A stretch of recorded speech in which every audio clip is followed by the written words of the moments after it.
നമസ്കാരം. ഭാഗ്യം ചാനലിലേക്ക് സ്വാഗതം. ഭാഗ്യം വർദ്ധിക്കാൻ ഒരു 5, 10, 15 മിനിറ്റ് ചിലവാക്കിയാൽ മതി മന്ത്രങ്ങൾ ചൊല്ലാൻ. മന്ത്രങ്ങളെന്ന് പറഞ്ഞാൽ എത്ര എണ്ണമുണ്ട്? കോടിക്കണക്കിന് മന്ത്രങ്ങളുണ്ട്. ഓക്കെ, അതെല്ലാം കൂടെ ചൊല്ലാനൊന്നും നമുക്ക് സമയം കിട്ടത്തില്ല. എന്ന് പറഞ്ഞു കഴിഞ്ഞാൽ ഒരു ജീവിതകാലം മുഴുക്കെ ഇരുന്ന് ചൊല്ലിയാലും മന്ത്രങ്ങൾ ചൊല്ലി തീരത്തില്ല. അത്രത്തോളം കോടിക്കണക്കിന് മന്ത്രങ്ങളുണ്ട്. അപ്പോൾ ഞാൻ സാധാരണ എൻ്റെ ഒരു രീതിയിലുള്ള സംഭവങ്ങൾ ഞാൻ പറയുകയാണ്. അനുഷ്ഠാനങ്ങളും മന്ത്രങ്ങളും സെലക്ട് ചെയ്ത് മന്ത്രങ്ങൾ ചൊല്ലുക. അത് പകുതിയിലധികം നിങ്ങൾക്ക് അറിയാവുന്ന മന്ത്രങ്ങളൊക്കെ തന്നെ. ഓക്കെ, അത് പക്ഷേ കൃത്യസമയത്തിന് ചൊല്ലണം, ബ്രഹ്മമുഹൂർത്തത്തിൽ ചൊല്ലണം. അതിപ്പോൾ ബ്രഹ്മമുഹൂർത്തം എന്ന് പറയുമ്പോൾ ഇപ്പോൾ ഇന്ന് 2-ാം തീയതി, ജൂലൈ 2-ാം തീയതിയാണ് ബ്രഹ്മമുഹൂർത്തം. ജൂലൈ 2-ാം തീയതി രാവിലെ 4:35 AM മുതൽ 5:23 AM വരെയാണ് ജൂലൈ 2-ാം തീയതി ബ്രഹ്മമുഹൂർത്തം. ഈ ബ്രഹ്മമുഹൂർത്തത്തിൻ്റെ പ്രത്യേകത എന്താണ്? ദുരാത്മാക്കളെല്ലാം അകന്നു നിൽക്കുന്ന സമയം. അതുപോലെ തന്നെ ഏറ്റവും കൂടുതൽ പോസിറ്റീവ് എനർജി ക്രിയേറ്റ് ചെയ്യപ്പെടുന്ന സമയമാണ് ബ്രഹ്മമുഹൂർത്തം എന്ന് പറയുന്നത്. അത് ക്രിസ്ത്യാനിക്കും മുസ്ലിമിനും ഹിന്ദുവിനും വേറെ വല്ലതുമൊക്കെ ഉണ്ടെങ്കിൽ അവർക്കും അതെല്ലാം പാലിക്കാവുന്നതാണ്. ഓക്കെ, അപ്പോൾ ബ്രഹ്മമുഹൂർത്തത്തിൽ പ്രാർത്ഥിക്കണം. അതിന് രാവിലെ നേരത്തെ എഴുന്നേറ്റേ ഒക്കത്തുള്ളൂ. അപ്പോൾ അത് എല്ലാവർക്കും പറ്റത്തില്ല, ആ ശീലമില്ല. ഓക്കെ, വേറെ ഒരു മാജിക്കും ഇല്ല. കൃത്യമായിട്ട് പറഞ്ഞു കഴിഞ്ഞാൽ നേരത്തെ കിടന്നുറങ്ങുക, അത് മാത്രം ചെയ്താൽ മതി. ഞാൻ എൻ്റെ ഒരു രീതി എന്ന് പറഞ്ഞാൽ 8-8:30 ആകുമ്പോൾ ഞാൻ കിടന്നുറങ്ങും. എനിക്ക് ഏകദേശം 6 മണിക്കൂർ ഉറങ്ങിയാൽ മതി. അലാറമൊന്നും ഇല്ലാതെ ഏകദേശം 4 മണിക്ക് ഞാൻ എഴുന്നേൽക്കും. ഓക്കെ, അപ്പോൾ സംഭവം ഇതാണ്. നേരത്തെ കിടന്നുറങ്ങുക, ടി വിയും കണ്ട് പിന്നെ മൊബൈലിൽ കളിച്ച് വാട്സാപ്പിൽ കുത്തി സമയം കളയരുത്. പക്ഷേ ഭാഗ്യം ചാനൽ കണ്ടോളൂ, കാരണം ഭാഗ്യം ഉണ്ടാവുമെന്നാണ് ഞങ്ങൾ അവകാശപ്പെടുന്നത്. ഈ ചാനൽ കണ്ടാൽ ഭാഗ്യം ഉണ്ടാവുമെന്നാണ് ഞങ്ങൾ അവകാശപ്പെടുന്നത്. അതായത് ഈ വീഡിയോ കണ്ടുകൊണ്ടിരിക്കുമ്പോൾ ചുറ്റിനും ശ്രദ്ധിക്കുക. ഓക്കെ, എന്തെങ്കിലും പോസിറ്റീവായിട്ടുള്ള സംഭവങ്ങൾ നടക്കുന്നെങ്കിൽ കാണിച്ചമായിട്ട് ഈ ചാനൽ സബ്സ്ക്രൈബ് ചെയ്യുക. സബ്സ്ക്രൈബ് ചെയ്യുന്നതിന് ചിലവൊന്നുമില്ല. എന്തായാലും 300 രൂപയോളം നമ്മൾ ഓരോ മാസവും ഇത് റീചാർജ് ചെയ്തേ പറ്റത്തുള്ളൂ. ഓക്കെ, ഒരു സബ്സ്ക്രിപ്ഷൻ കൂടിയെന്ന് പറഞ്ഞാൽ ഒരു നഷ്ടവും വരാൻ പോകുന്നില്ല. ഓക്കെ, അപ്പോൾ എന്നിട്ട് ഒരു 2 മാസം ഓട്ടെ, ഒരു 41 ദിവസം ഞങ്ങളുടെ ചാനൽ സബ്സ്ക്രൈബ് ചെയ്ത് നോക്കുക, പരീക്ഷണത്തിന് വേണ്ടി. ഓക്കെ, 41 ദിവസം മാക്സിമം പോയാൽ ഒരു 2 മാസത്തിനുള്ളിൽ നിങ്ങൾക്ക് ഭാഗ്യാനുഭവങ്ങൾ ഉണ്ടാകുന്നോ ഇല്ലയോ എന്ന് വ്യക്തമായിട്ട് നോക്കുക, ശ്രദ്ധിക്കുക. അങ്ങനെയാണെങ്കിൽ മാത്രം സബ്സ്ക്രിപ്ഷൻ തുടരുക. 2 മാസത്തിന് ഉള്ളിൽ ഗണ്യമായ ഒരു നേട്ടവും നിങ്ങൾക്ക് നേടാൻ പറ്റിയില്ലെങ്കിൽ, പക്ഷെ അത് തിരിച്ചറിയണം. അപ്രതീക്ഷിതമായിട്ടുള്ള സൗഭാഗ്യം വരുന്നു എന്നുള്ളത് നമ്മൾ തിരിച്ചറിയണം. അങ്ങനെയാണെങ്കിൽ ഇത് സബ്സ്ക്രിപ്ഷൻ തുടരുക, അല്ലെങ്കിൽ അൺസബ്സ്ക്രൈബ് ചെയ്തോളൂ. ഓക്കെ, അപ്പോൾ ബ്രഹ്മമുഹൂർത്തത്തിൽ നമ്മൾ പ്രാർത്ഥിക്കണം. എല്ലാ കാര്യങ്ങളും പട്ടാളച്ചിട്ടയിലൂടെ നടത്തുക. ഉറങ്ങുന്നത് കൃത്യസമയം, ഉണരുന്നത് കൃത്യസമയം, കുളിക്കുന്നത് കൃത്യസമയം, ആഹാരം കഴിക്കുന്നത് കൃത്യസമയം, ജോലിക്ക് പോകുന്നത് കൃത്യസമയം. അങ്ങനെ പട്ടാളച്ചിട്ടയോടെ ചെയ്യുക. അതുപോലെ ക്ഷേത്ര ദർശനം അല്ലെങ്കിൽ പള്ളികളിൽ പോകുന്നത് ഒക്കെ കൃത്യനിഷ്ഠ നിർബന്ധമായിട്ടും പാലിക്കുക. ഒരു സെക്കൻഡ് പോലും അങ്ങോട്ടും ഇങ്ങോട്ടും മാറേണ്ട കാര്യമില്ല. നമ്മൾ പരിശ്രമിച്ചാൽ അത് ചെയ്യാൻ പറ്റും. ₹1 ചിലവുള്ള കാര്യങ്ങളൊന്നുമല്ല ഞാൻ ഇതിനകത്ത് പറയുന്നത്. ഓക്കെ, അപ്പോൾ മന്ത്രങ്ങൾ രാവിലെ ഈ പറഞ്ഞ ഒരു 5:13 എൻ്റെ ഒരു ടൈം. 5:13 നമ്മൾ വിളക്ക് കത്തിച്ച് അല്ലെങ്കിൽ മെഴുതിരി കത്തിച്ച് അല്ലെങ്കിൽ വിളക്കും മെഴുതിരിയൊന്നും ഇല്ലെങ്കിൽ അല്ലാതെയും പ്രാർത്ഥിക്കുക, എവിടെ വെച്ചായാലും. ഓക്കെ, 5:13 ഷാർപ്പ് ടൈമിൽ നമ്മൾ പ്രാർത്ഥിക്കുക. അത് തന്നെ ഞാൻ ചില മൂലമന്ത്രങ്ങളാണ് ആദ്യം പറയുന്നത്. ഓക്കെ, ഓംകാരം മന്ത്രം മിനിമം 3 തവണ, എത്ര വേണമെങ്കിലും ചൊല്ലാം. എണ്ണ ഒന്നുമില്ല, പ്രശ്നമൊന്നുമില്ല. 17, 18 അങ്ങനെയൊക്കെ പല നമ്പറുകൾ പറയും, അത് പാലിക്കണമെന്നില്ല. ഓം 3 തവണ. ഓം ഗംഗണപതേ നമ 9 തവണ. ഗണപതിക്ക് ഒരു 100,000 മന്ത്രങ്ങളുണ്ട്.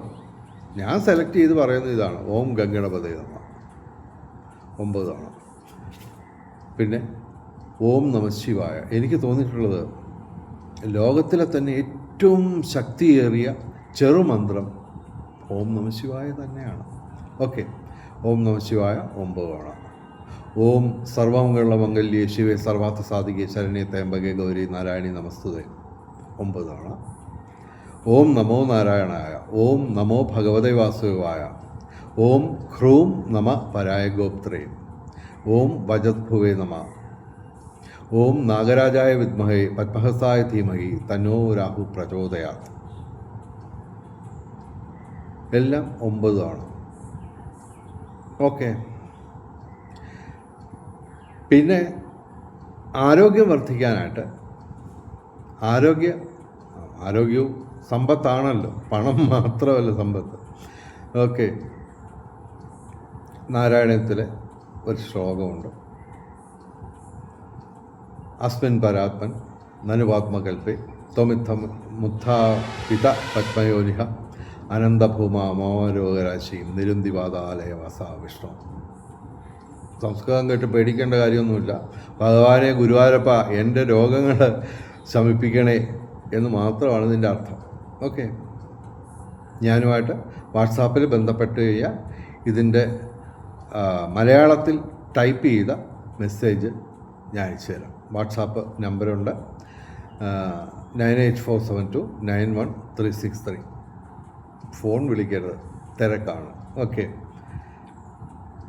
പിന്നെ ക്ഷേത്ര ദർശനം അല്ലെങ്കിൽ പള്ളികളിൽ പോവുക. മുസ്ലിങ്ങൾ 5 തവണ നിസ്കരിക്കുക. അതിന് കൃത്യ ടൈമുണ്ട്. ആ കൃത്യ ടൈം ഞാൻ ഞാൻ എൻ്റെ ജീവിതത്തിലേക്ക് സ്വീകരിച്ചത് മുസ്ലിങ്ങളുടെ ഈ കൃത്യനിഷ്ഠയാണ്. ഓക്കെ, അതുപോലെ തന്നെ മുസ്ലിങ്ങൾ ക്രിസ്ത്യൻസും ഒക്കെ ഒരുമിച്ചിരുന്നാണ് ആഹാരം കഴിക്കുന്നത്. ഓക്കെ, അതിന് മുമ്പ് പ്രാർത്ഥിക്കുകയും ചെയ്യും. ഈ ആഹാരം തന്നതിന് ഈശ്വരനോട് നന്ദി പറഞ്ഞുകൊണ്ട് പ്രാർത്ഥിക്കും. അതിനുശേഷമാണ് എല്ലാവരും ആഹാരം കഴിക്കുക. എല്ലാവരും ഒരുമിച്ചിരുന്ന് ആഹാരം കഴിക്കുക. ഒരുമിച്ച് ആരാധനാലയങ്ങളിൽ പോവുക. ഒരുമിച്ച് ഉത്സവങ്ങളിലും സമൂഹ പ്രാർത്ഥനയിലുമൊക്കെ പങ്കെടുക്കുക. ഈ സമൂഹമായിട്ട് പ്രാർത്ഥിക്കുന്നതിനകത്ത് ഒരു രഹസ്യമുണ്ട്. ഇപ്പോൾ ഒരാൾ നടന്നു പോകുമ്പോൾ നമ്മൾ ഒറ്റയ്ക്ക് കൈകൊട്ടി വിളിച്ച അയാൾ ചിലപ്പോൾ കേട്ടെന്ന് വരത്തില്ല. ഒരു 10-20 പേര് ഒരുമിച്ച് കൈകടിച്ച് ആരായാലും നിൽക്കും. അതാണ് ഈ സമൂഹ പ്രാർത്ഥന, കുടുംബത്തോടെയുള്ള പ്രാർത്ഥന, കുടുംബത്തോടെയുള്ള ഉത്സവ ദർശനം, കുടുംബത്തോടെയുള്ള ആരാധനാലയങ്ങളിൽ പോവുക, അതുപോലെ കുടുംബത്തോട് തന്നെ പ്രാർത്ഥിക്കുക. അതൊക്കെ ഓക്കെ. അപ്പോൾ ആരോഗ്യം വർദ്ധിക്കാൻ ഞാൻ പറഞ്ഞു, അസ്മിൻ പരാത്മൻ എന്നുള്ള ആൾ. ഓക്കെ, അത് 11 തവണ ചൊല്ലാറുണ്ട്. അതിനേക്കാൾ കൂടുതൽ സമയമുണ്ടെങ്കിൽ സമയലഭ്യത അനുസരിച്ച് ഈ മന്ത്രങ്ങളുടെ എല്ലാം എണ്ണം കൂട്ടാം, കുറയ്ക്കാം. ഓക്കെ, മിനിമം അറൗണ്ട് 9 തവണയാണ് നമ്മൾ സജസ്റ്റ് ചെയ്യുന്നത്. പിന്നെ വിഷ്ണു സഹസ്രനാമം സ്തോത്രമുണ്ട്, പാടാണ്. അത് സഹസ്രനാമം ചൊല്ലുന്നതിന് 30 മുതൽ 45 മിനിറ്റ് വരെ എടുക്കും. അതെല്ലാ ദിവസവും ചൊല്ലിയാൽ ഐശ്വര്യമാണ്. അപ്പോൾ ഇതൊക്കെ, ഈ മന്ത്രങ്ങളൊക്കെ നമ്മൾ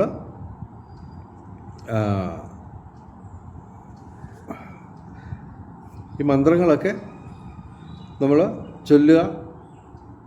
അതൊക്കെ പ്രത്യേക ടൈം ഞാൻ പറഞ്ഞ കൃത്യനിഷ്ഠ. ഓക്കെ. അതിനുശേഷം ഈ വിഷ്ണു സഹസ്രനാമം ചൊല്ലുക. എന്നിട്ട് പിന്നുള്ള ഒരു സംഭവം എന്ന് പറഞ്ഞു കഴിഞ്ഞാൽ, നമ്മൾ ക്ഷേത്രം തുറന്നിരിക്കുന്ന സമയത്ത് മാത്രമേ ഈ മന്ത്രങ്ങളൊക്കെ ചൊല്ലാവുള്ളൂ. ഓക്കെ. അതായത് ഗുരുവായൂർ 3 മണിക്ക് തുറക്കും. ഓക്കെ. ഒരു 5 മണിക്കും രാവിലെ 11 മണിക്കും ഇടയ്ക്ക് ഏകദേശം സാധാരണ എല്ലാ പൊതുവായിട്ടുള്ളൊരു ടൈമാണ്. ക്ഷേത്രം തുറന്നിരിക്കുന്ന സമയത്താണ് ഇത് ചൊല്ലേണ്ടത്. അതുപോലെ വൈകിട്ട് 5 മണി തൊട്ട് 8 മണി വരെ. ഓക്കെ. ആ സമയത്തൊക്കെ ഇത് ചൊല്ലാം. കർമ്മങ്ങൾ അനുഷ്ഠിക്കുമ്പോഴും നമ്മൾ ഈ ചൊല്ലുക. ഓക്കെ. അപ്പോൾ ക്ഷേത്രം അടഞ്ഞിരിക്കുന്ന സമയത്തോ, ക്ഷേത്രം അടഞ്ഞിരിക്കുന്ന സമയം എന്ന് പറഞ്ഞു കഴിഞ്ഞാൽ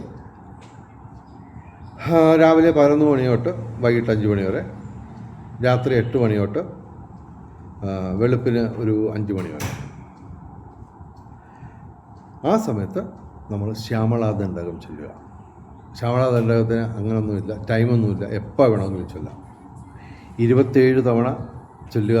ഒരു തവണ ശ്യാമളാദണ്ഡകം ചൊല്ലുന്ന എനിക്ക് ഏകദേശം 7-8 മിനിറ്റ് എടുക്കും. പുതുതായിട്ട് ചൊല്ലുന്നവർക്ക് ഒരു 15 മിനിറ്റൊക്കെ എടുക്കും. അതൊക്കെ നമ്മൾ സ്ഥിരം ശീലമായി കഴിഞ്ഞാൽ നമുക്ക് പ്രശ്നമൊന്നുമില്ല. 7 മിനിറ്റ് കൊണ്ട് കാര്യം സാധിക്കാം. അപ്പോൾ 27 തവണ ചൊല്ലുന്നവരോ, 27 തവണ ചൊല്ലുന്ന ശ്യാമളാദണ്ഡകം 27 തവണ ചൊല്ലുന്ന ന്യൂ ജനറേഷൻ കുട്ടികൾ കേരളത്തിലുണ്ട്. ആരും അത് പുറത്ത് പറയത്തില്ല. ഞാൻ ഈ ഭാഗമൊക്കെ എല്ലാവരുടെയൊക്കെ എല്ലാം പറയും. ഇനി എനിക്കിപ്പോൾ നഷ്ടപ്പെടാനൊന്നുമില്ല. 64 വയസ്സായി. ഏത് വിഷവും തട്ടിപ്പോവും. അതിനു മുമ്പ് പരമാവധി ആൾക്കാർക്ക് നമുക്ക് ഈ ഭാഗ്യം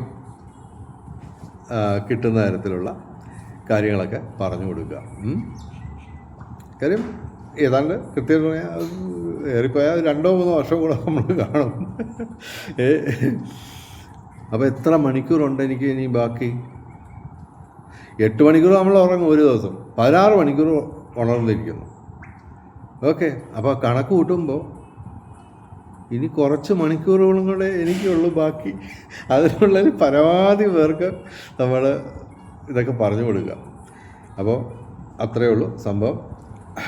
ശ്യാമളാദണ്ഡകം 27 തവണ ചൊല്ലുന്നതിന് ഒരു 3-4 മണിക്കൂർ വേണം. കണ്ടിന്യൂസ് ആയിട്ട് ചൊല്ലണ്ട. ഈ മരുന്ന് കഴിക്കുന്ന കണക്ക് രാവിലെ 1 മണിക്കൂർ, ഉച്ചയ്ക്ക് 1 മണിക്കൂർ, വൈകിട്ട് 1 മണിക്കൂർ, രാത്രി 1 മണിക്കൂർ ഒക്കെ ചെയ്യുകയാണെങ്കിൽ 27 തവണ നമുക്ക് ചൊല്ലാം ശ്യാമളാദണ്ഡകം. അങ്ങനെ ചൊല്ലുന്ന ഒരു യുവാവിന് എനിക്ക് നേരിട്ട് പരിചയമുള്ള ഒരു യുവാവിന് IAS വരെ കിട്ടിയ കാര്യമുണ്ട്. ഓക്കെ. ഇതൊക്കെ ചെയ്ത് കഴിഞ്ഞാൽ തീർച്ചയായിട്ടും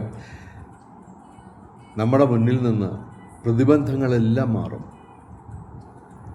നമ്മുടെ മുന്നിൽ പ്രതിബന്ധമായിട്ട് നിൽക്കുന്നത് ഹിമാലയ പർവ്വതമാണെങ്കിൽ പോലും ആ ഹിമാലയ പർവ്വതം പോലും വഴിമാറിത്തരും. ചൈനീസ് വൻമതിലൊക്കെ മാറിത്തരും നമുക്ക് വേണ്ടി. പക്ഷേ ഈശ്വരൻ്റെ കൈ പിടിച്ചുകൊണ്ട് പോകണം. ഓക്കെ. ഞാൻ എന്തായാലും കൂടുതൽ നീട്ടുന്നില്ല. ഒരുപാട് പറയാനുണ്ട്. പറഞ്ഞതിൽ കൂടുതൽ എനിക്കിനിയും പറയാനുണ്ട്. ഓക്കെ. അപ്പോൾ എനിക്കത് പറയാനും നിങ്ങൾക്കത് കേൾക്കാനുമുള്ള ഒരവസരം ഈശ്വരൻ ഒരുക്കി തരട്ടെ എന്ന് പ്രാർത്ഥിച്ചുകൊണ്ട് വീഡിയോ അവസാനിപ്പിക്കുന്നു. നമസ്കാരം. മറ്റൊരു വീഡിയോ ആയിട്ട് വീണ്ടും നിങ്ങൾക്ക് ഭാഗ്യം ഉണ്ടാക്കിയിട്ടേ ഞാൻ തട്ടിപ്പോകത്തുള്ളൂ. ആണ് നമ്മുടെ ഉദ്ദേശം. എല്ലാവർക്കും സൗഭാഗ്യം വേണം. ലോകത്തിലെ മുഴുവൻ പേർക്കും സർവ്വവിധ സൗഭാഗ്യം, രാജകീയ സുഖഭോഗങ്ങൾ, അപ്രതീക്ഷിത ധനലാഭങ്ങൾ, അപ്രതീക്ഷിത സൗഭാഗ്യങ്ങൾ ഇവ ഗുരുവായൂരപ്പൻ അനുഗ്രഹിച്ചു തന്ന് എല്ലാവരുടെയും ജീവിതത്തിൽ വെളിച്ചവും ഐശ്വര്യവും സമ്പൽ സമൃദ്ധിയും വന്നു ചേരട്ടെ എന്ന് പ്രാർത്ഥിച്ചുകൊണ്ട് വീഡിയോ അവസാനിപ്പിക്കുന്നു. നമസ്കാരം, ശുഭദിനം.